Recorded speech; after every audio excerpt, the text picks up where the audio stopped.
Қайырлы күн.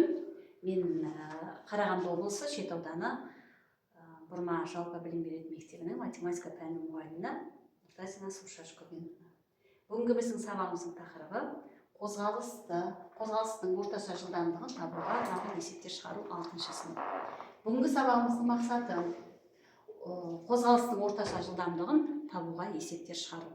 Бұл тақырыпты біз өткен тақырыпты қайталап алайық. Ол үшін біз ұлттық құндылыққа сәйкес арқан тартыс әдісімен өткен тақырыпты қайталап өтейік. Бізге қараңдар балалар, 5 сұрақ берілген, сол 5 сұрақтың дұрыс жауабын таңдайық. Бірінші сұрақты көрейік. Бірінші сұрақ бізге былай дейді: жылдамдықтың формуласы дейді. Бізде жылдамдықтың формуласы қалай еді? Жылдамдықты табу үшін жүрген жолды уақытқа бөлеміз. Жүрген жолды уақытқа бөлеміз. Дұрыс дейді. Келесі, екінші сұрақты көрейік. Екінші сұраққа жауап беріп көрейік. Жолдың формуласы дейді.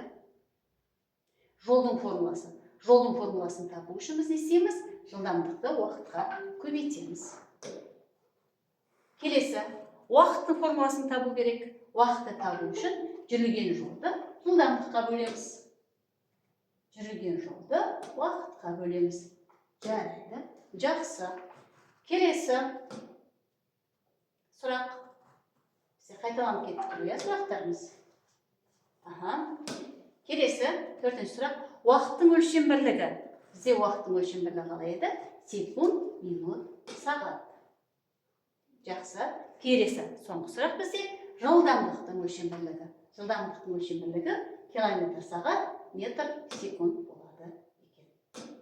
Дұрыс дейді. Өте жақсы. Олай болса, балалар, осы сұрақтарды, формулаларды қайталап көрейік.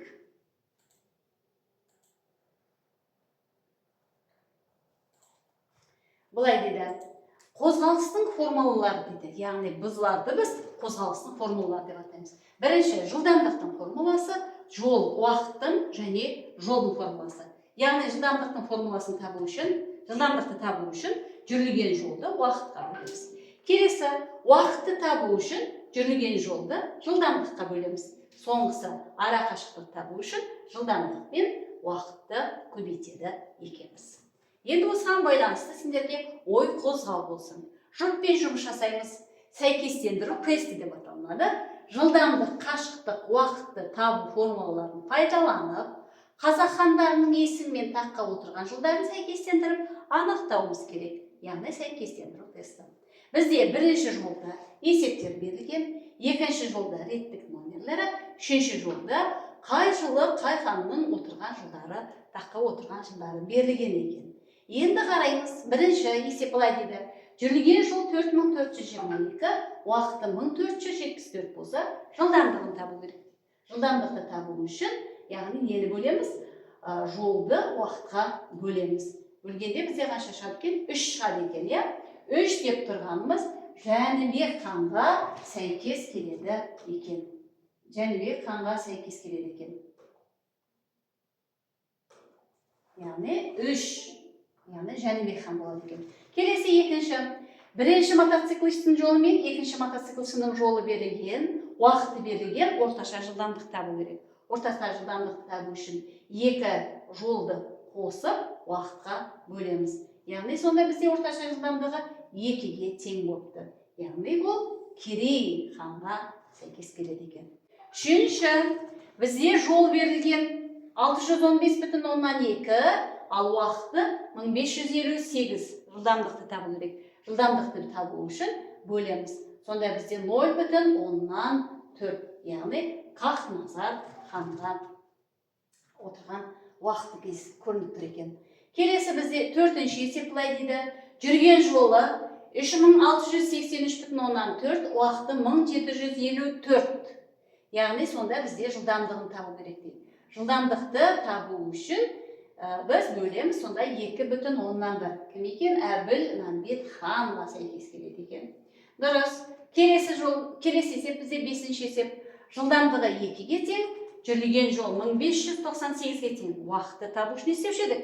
Уақытты табу үшін жүрген жолды жылдамдыққа бөлеміз. Яғни ол бізде сонда 2-ге бөлсек 799 яғни есім ханға сәйкес келіп тұр.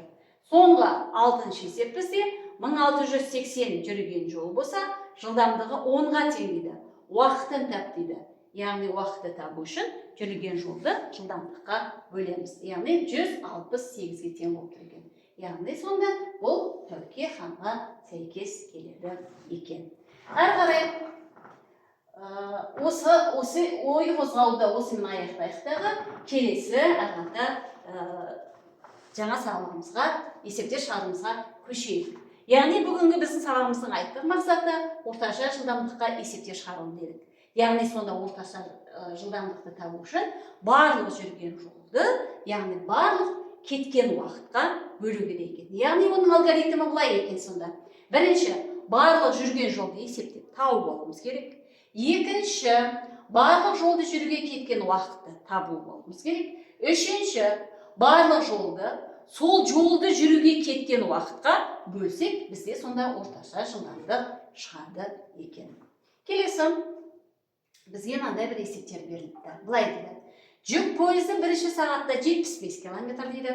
Бірінші сағатта 75 км жүрді. Бір сағатта. Келесі екінші сағатта 60 км жүрді. Яғни науара қашықтығы ол 60 км болды екен. Үшінші сағатта тағы да не дейді? 75 км жол жүрді дейді. Бізге дейді, 3 сағатта жүрген уақытта дейді, орташа жылдамдығын тап дейді. Ол үшін біз не істейміз дедік жаңа? Барлық жүрген жолды тауып алуымыз керек дейді. Ол үшін қосамыз, яғни оңай жолмен 75-ті 75-ке қоссам 150, 150-ге 60 қоссам 210. Яғни біздің жалпы жүрген жолы 210 км екен. Енді осыған барлығы неше сағат жұмсалды бізде балалар? 3 сағат жұмсалды. Сонда бізге орташа жылдамдықты табу үшін, не істейміз дедік? Яғни 3 сағатта жүрген жолды қосамыз дедік дағы, сол барлық жұмсалған сағатқа бөлеміз дедік. Яғни біз қосамыз 75-ке, қосамыз 60-ты, қосамыз 3-ші сағаттағы 75-ті, бөлеміз 3-ке. Тең болады. Сонда жаңа неше шықты дедік біз? 210 шықты дедік. 210-ды бөлгенде 3-ке қанша шығады екен? 70 км сағат жылдамдықпен жүреді екен. Яғни орташа жылдамдығы 70 км сағат болады екен. Жарайды. Әрі қарай енді тағы да бір келесі есепті шығарып көрейік. Екінші есеп. Былай дейді бізге жүк пойызы дейді. Жүк пойызы 3 сағатта 120 км жол жүрдік дейді. Сағат сайын бірдей жолды жүріп өтті дейді. Ол қандай орташа жылдамдықпен қозғалғанын табуымыз керек. Сендерге есеп былай болып тұр, мына барлық жүрген жолымыз 120-ға тең болып тұр. Яғни бізде жол немен белгілейміз? S-пен белгілейміз, барлық жүрген жол 120 км. Және бізге кеткен уақыты, барлық жұмсалған уақыты 3 сағат екен. Сендерге нені табу керек дейді?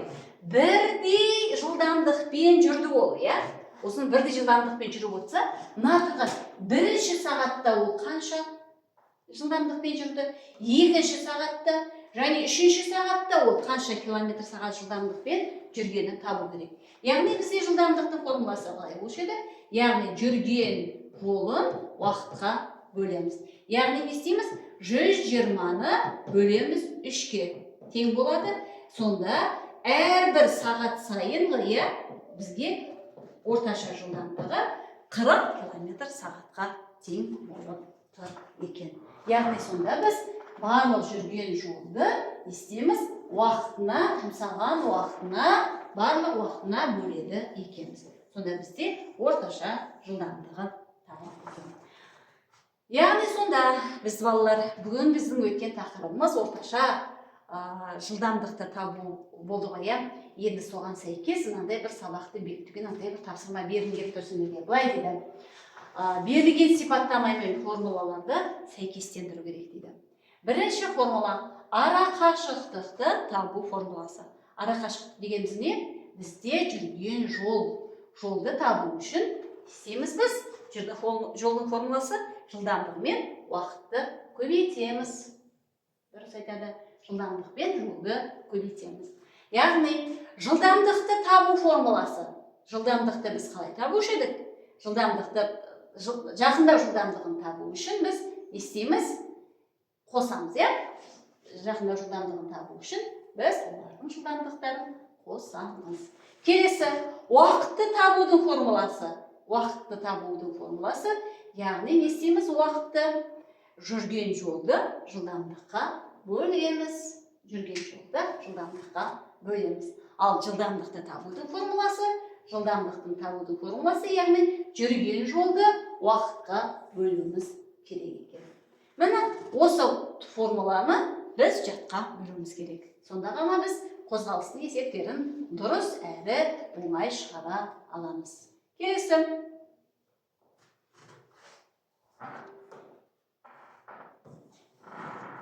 Былай дейді, үйге тапсырма сіздерге балалар. Тағы да мен сіздерге үй тапсырмасын осы қозғалыстың есептеріне сәйкес бергім келіп тұр.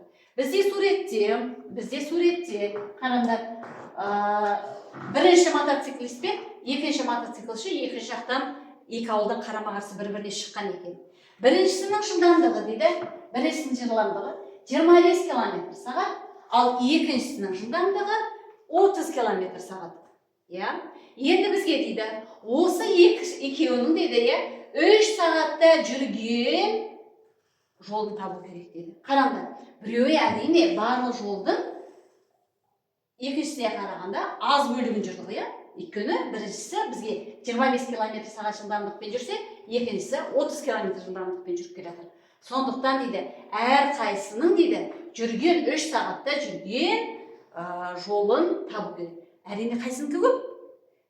Жылдамырақ жүрген машина, мотоциклшінікі көп, мына осы есепті үйге аласыңдар. Мына осы есепті үйге шығарып келуіміз керек. Есептің шартын түсіндірдім. Әрқатар өздерің осы есепті үйде суретке есеп құрастырып шығарамыз. Назарларыңызға рахмет. Осымен сабағымыз аяқталды.